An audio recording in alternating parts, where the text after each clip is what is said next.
Hello student. Today started part 3 of chapter 3.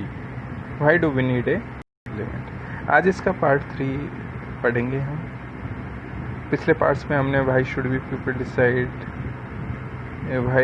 why do we need a parliament और people and their representatives के बारे में पढ़ा. Role of the parliament भी मैं पिछले वीडियो में बता चुका हूँ. आज हम डिस्कस करेंगे मेन रूप से पार्लियामेंट के बारे में कि पार्लियामेंट है क्या. देखिए इस चैप्टर में दे रखा है, ये पिक्चर पे ध्यान दीजिए. जो ऊपर की फर्स्ट पिक्चर है वो है इंडियन पार्लियामेंट की. सेकंड और third picture, second Rajya Sabha, third picture Lok Sabha से रिलेटेड है. आज हम इनके बारे में डिस्कस करेंगे. इसको डिस्कस करने के लिए एक स्लाइड बनाई गई है जिसके आधार पर हम इसको डिटेल में डिस्कस करेंगे. यहाँ देखिए, यहाँ कॉन्स्टिट्यूशन में गवर्नमेंट को 3 पार्ट्स में डिवाइड किया है, लेजिस्लेटिव, जुडिशरी और एग्जीक्यूटिव. लेजिस्लेटिव का वर्क है मैक्स लॉज यानी कानूनों का निर्माण. सेकंड एग्जीक्यूटिव है, जुडिशरी हम 3rd नंबर पे लेंगे. एग्जीक्यूटिव का काम है एनफोर्स लॉज, कानूनों को लागू करवाना, कानूनों का पालन करवाना. और जुडिशरी जो 3rd नंबर पे आएगी उसका वर्क है इंटरप्रेट्स लॉज, कानून की व्याख्या करना कि कानून उचित है या अनुचित है, लीगल है या इलीगल है. यह हमारे कॉन्स्टिट्यूशन में गवर्नमेंट के तीनों पार्ट्स के ये फंक्शंस है. कॉन्स्टिट्यूशन का दूसरा पार्ट लोग होते हैं, वो तो मैंने आपको पहले ही बता दिया कि जब प्रियम्बल स्टार्ट होती है तो वो बी द पीपल से होती है. तो people is the main part of the constitution.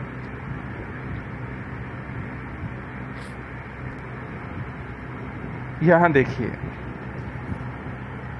Constitution में गवर्नमेंट को 3 पार्ट्स में डिवाइड किया है, लेजिस्लेटिव, एग्जीक्यूटिव, जुडिशियल, जो पिछले स्लाइड्स में बताया है. अब लेजिस्लेटिव के कौन कौन पार्ट्स होते हैं देखिए. लेजिस्लेटिव प्रेसिडेंट और पार्लियामेंट से बनती है, और पार्लियामेंट के यहाँ 2 पार्ट्स हैं, राज्यसभा और लोकसभा. तो हम जो लोकसभा पढ़ेंगे या पार्लियामेंट पढ़ेंगे वो लेजिस्लेटिव का एक पार्ट है. ओके. सेकंड है एग्जीक्यूटिव. एग्जीक्यूटिव में कौन आता है? प्राइम मिनिस्टर आता है और काउंसिल ऑफ मिनिस्टर आते हैं. इसके अलावा एग्जीक्यूटिव में प्रेसिडेंट भी इसका एक पार्ट होता है. जुडिशियल जो ब्रांच है उसमें सुप्रीम कोर्ट, हाई कोर्ट्स और डिस्ट्रिक्ट कोर्ट्स वगैरह आती है. तो आज हम जो डिस्कस करेंगे वो करेंगे पार्लियामेंट पे. लेजिस्लेटिव का एक पार्ट है पार्लियामेंट, और पार्लियामेंट में राज्यसभा और लोकसभा पे हम आज डिस्कस करेंगे. देखिए यहाँ देखिए इंडियन पार्लियामेंट. इंडियन पार्लियामेंट के 2 हाउस बता दिए गए हैं, लोकसभा और राज्यसभा. अब देखिए पार्लियामेंट का क्या रोल है, पार्लियामेंट क्या काम करती है. रोल ऑफ पार्लियामेंट मैंने पिछले वीडियो में बताया है. पहला है to select the national government, राष्ट्रीय सरकार का चुनाव करने का काम, चुनने का काम पार्लियामेंट का है. नंबर 2 लॉ मेकिंग, कानून निर्माण भी पार्लियामेंट के द्वारा किया जाता है. और तीसरा है to control, guide and inform the government. अगला है to control, guide and inform the government, यानी सरकार को नियंत्रित करना, उसको गाइड करना, उसका मार्गदर्शन करना और उसको सूचित करना, ये सब पार्लियामेंट का काम है. वो एग्जीक्यूटिव के थ्रू इस प्रकार का कार्य करती है. नेक्स्ट देखिए, एग्जीक्यूटिव में मैंने आपको बता दिया था कि इस president, council of minister, prime minister इसके एक पार्ट होते हैं. जो आगे की जो भी क्लासेज होगी नेक्स्ट उसमें ज़्यादा इसको डिटेल से पढ़ा जाएगा. अब यहाँ देखिए मेन जो हम जिस चीज़ पर आना चाहते हैं, पार्लियामेंट ऑफ इंडिया. मैंने बताया पार्लियामेंट ऑफ इंडिया को 2 भागों में डिवाइड किया गया है. 2 इसके हाउसेज हैं, नंबर 1 राज्यसभा, नंबर 2 लोकसभा. राज्यसभा को काउंसिल ऑफ स्टेट्स भी कहते हैं, राज्यों की परिषद भी कहते हैं, और लोकसभा को हाउस ऑफ पीपल भी कहते हैं, लोगों का सदन भी कहते हैं, क्योंकि लोकसभा में जो सदस्य होते हैं, मेंबर्स होते हैं, वो इलेक्टेड बाय द पीपल्स होते हैं, जबकि राज्यसभा में जो मेंबर्स होते हैं, एमपीज होते हैं, मेंबर ऑफ पार्लियामेंट होते हैं, वो इलेक्टेड बाय द रिप्रेजेंटेटिव्स होते हैं, स्टेट रिप्रेजेंटेटिव्स होते हैं।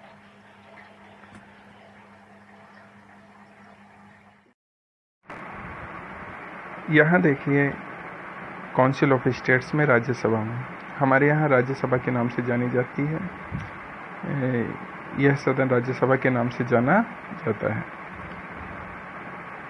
इसमें जो मैक्सिमम मेंबर्स होते हैं वो 250 होते हैं, नॉट मोर देन 250 मेंबर्स, यानी 250 से अधिक नहीं हो सकते हैं, मैक्सिमम 250 होते हैं, जिसमें से 12 नॉमिनेटेड बाय द प्रेसिडेंट। जो 12 मेंबर्स होते हैं वो प्रेसिडेंट के द्वारा नॉमिनेट किए जाते हैं, उनकी इच्छा से चुने जाते हैं, जो कि वे व्यक्ति होते हैं जो किसी culture, social activities, sports, arts में कोई स्पेशलाइज्ड क्वालिफिकेशन रखते हैं। जबकि 238 मेंबर्स वे होते हैं जो स्टेट से और यूटी एंड यूनाइटेड टेरिटरी से चुने जाते हैं, स्टेट लेजिस्लेटिव असेंबली से चुने जाते हैं। टोटल 250 होते हैं मैक्सिमम। अगला है लोकसभा में मैक्सिमम 552 मेंबर्स होते हैं, लेकिन यहाँ थोड़ा सा गलत दिया गया है। ये इस समय इलेक्टेड मेंबर्स की लिस्ट है, जबकि मैक्सिमम 552 हो सकते हैं, जिसमें से इस समय वर्तमान में 545 मेंबर्स इस समय लोकसभा के सदस्य हैं, जबकि मैक्सिमम 552 हो सकते हैं, जबकि राज्यसभा में 250 से अधिक नहीं हो सकते। इस समय वर्तमान में जो राज्यसभा में मेंबर्स की संख्या वो 245 है, जिसमें 12 नॉमिनेटेड है और 233 रिप्रेजेंटेटिव्स हैं स्टेट और यूटीज से। 5 सीटें वैकेंट हैं। ओके, इसमें देखिए 530 elected representatives of the people होंगे, यानी 530 तो वे व्यक्ति होंगे जो लोगों के द्वारा चुने जाएंगे एमपीज के रूप में। 2 वे व्यक्ति होंगे जो नॉमिनेटेड होंगे, जो एंग्लो इंडियंस होंगे। एंग्लो इंडियंस वे व्यक्ति है जिन पर्सन्स की मदर और फादर्स में एक व्यक्ति इंडियन हो और दूसरा ब्रिटिशर्स हो, अंग्रेज हो, एंग्लो हो। अगला है, इनमें 13 व्यक्ति वे होंगे जो यूटी से चुने जाएंगे। 530 तो वे व्यक्ति होंगे जो स्टेट से चुने जाएंगे, राज्यों से चुने जाएंगे, जबकि 13 वे व्यक्ति हैं जो यूटी से चुने जाएंगे। टोटल मिला के 545 हो जाएंगे, जिसमें 543 मेंबर्स इलेक्टेड होंगे और 2 मेंबर्स नॉमिनेटेड होंगे, और मैक्सिमम लोकसभा सदस्यों की संख्या 552 होगी और राज्यसभा के सदस्यों की मैक्सिमम संख्या 250 होगी। लेकिन राज्यसभा में वर्तमान में 245 सदस्य हैं और लोकसभा में 545 हैं, जिसमें 543 इलेक्टेड हैं। अगला है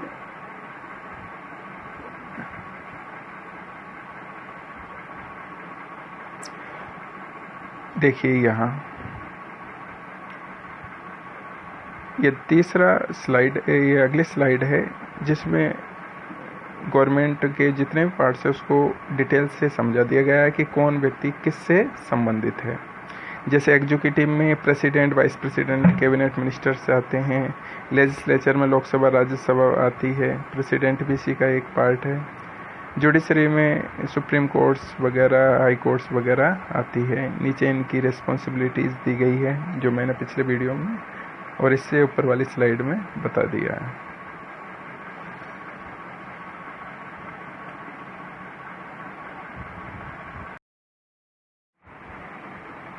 यहाँ देखिए, हमने लोकसभा और राज्यसभा को के बीच में डिफरेंस किया है।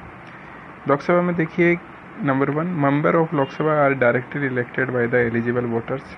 ध्यान रखना, लोकसभा के जो मेंबर्स होते हैं वो लोगों के द्वारा डायरेक्ट चुने जाते हैं, लोगों के वोट के द्वारा चुने जाते हैं, जबकि राज्यसभा के जो मेंबर्स होते हैं वो स्टेट लेजिस्लेटिव असेंबली के मेंबर्स के द्वारा चुने जाते हैं। और चूंकि स्टेट लेजिस्लेटिव असेंबली के लोगों को हम चुनते हैं, पीपल्स चुनते हैं, इसलिए राज्यसभा के सदस्य इनडायरेक्टली पीपल्स के द्वारा चुने जाते हैं, डायरेक्ट नहीं इनडायरेक्ट, क्योंकि हमने चुना है लेजिस्लेटिव असेंबली के मेंबर्स को और लेजिस्लेटिव असेंबली के मेंबर्स ने फिर राज्यसभा के मेंबर्स को इलेक्ट किया है।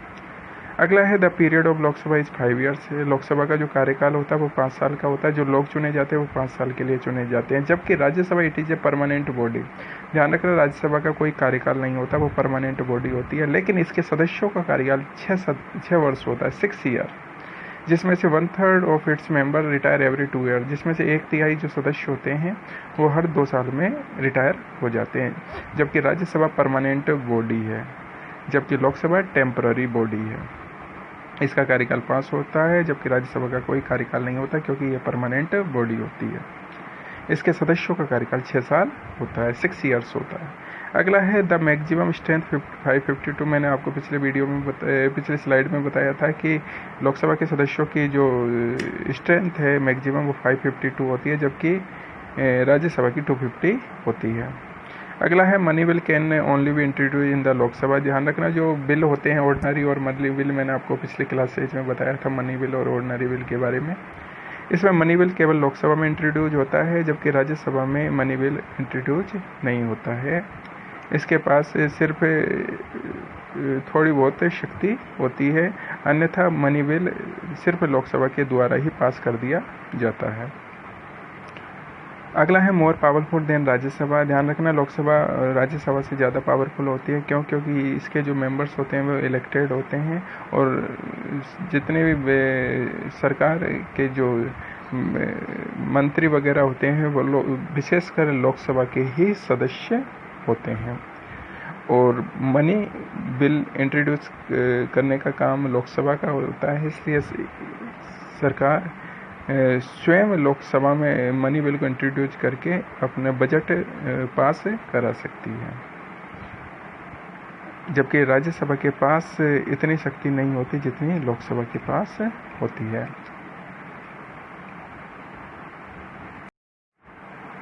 तो पिछले वीडियो में हमने रोल ऑफ पार्लियामेंट के बारे में पढ़ा था। आज हम इनके फंक्शन के बारे में हमने शॉर्ट में डिस्कस किया है कि पार्लियामेंट का क्या रोल है विशेषकर। पिछले वीडियो में ब्रीफली पढ़ा था, इस समय डिटेल से हम नेक्स्ट वीडियो में पढ़ेंगे। आज वीडियो ज़्यादा बड़ा हो जाएगा, लेकिन इससे पहले हम बता देते हैं कि पार्लियामेंट का क्या क्या रोल है। नंबर 1 है to select the national government, मैंने पहले भी बता दिया है। नंबर 2 है लॉ मेकिंग, कानून निर्माण करना। नंबर 3 है to control guide and inform the government, सरकार को नियंत्रित करना, उसको मार्गदर्शन देना और उसको जानकारी देना, सूचना देना। ये पार्लियामेंट का रोल है, भूमिका है। यहाँ देखिए द रोल ऑफ पार्लियामेंट में ये पॉइंट्स हैं। To select the national government, ये 2 है to control guide inform the government. Number 3 है लॉ में, कि ये हम नेक्स्ट वीडियो में इसको डिटेल से पढ़ेंगे। लेकिन इससे पहले ये यहाँ कुछ पिक्चर दी गई है, स्लाइड्स हैं, इसमें देखिए ये वाली में यहाँ 16th लोकसभा इलेक्शन के बारे में, उसके रिजल्ट के बारे में बताया गया जो 2014 में हुआ था। चूँकि बुक पुरानी है, अब तो नया इलेक्शन 17th लोकसभा इलेक्शन हो चुका है 2019 में। उसमें नेशनल पार्टी और स्टेट पार्टीज की क्या क्या परसेंटेज रही, क्या क्या वोटिंग परसेंटेज रहा, कितने उनको वोट मिले, कितने उनको सीट्स मिली, वो हम नेक्स्ट एक स्लाइड है जो न्यूज़ स्लाइड है उसमें देखेंगे। यहाँ देखिए यह है 17th लोकसभा इलेक्शन 2019। इसमें देखिए नंबर 1 पे भारतीय जनता पार्टी है, जिसको 303 सीट मिली है। टोटल सीटें हैं 543, जिसमें से 303 सीटें भारतीय जनता पार्टी को मिली है। इसके बाद है इंडियन नेशनल कांग्रेस पार्टी, जिसको 52 सीटें मिली है। इसके अलावा DMK है, जिसको 24 मिली है। YSR कांग्रेस है, जिसको 22 मिली है। ऑल इंडिया तृणमूल कांग्रेस है, उसको 22 मिली है। ऐसे करके ये सारी सीटों का डिटेल है जो मैंने आपको इस स्लाइड में बताया है। इसको आपको आपकी जो नोटबुक है उसमें राइट करना है। ओके, नेक्स्ट वीडियो में जो भी होगा उसमें हम पार्लियामेंट के रोल्स के बारे में डिटेल से पढ़ेंगे। Thank you very much.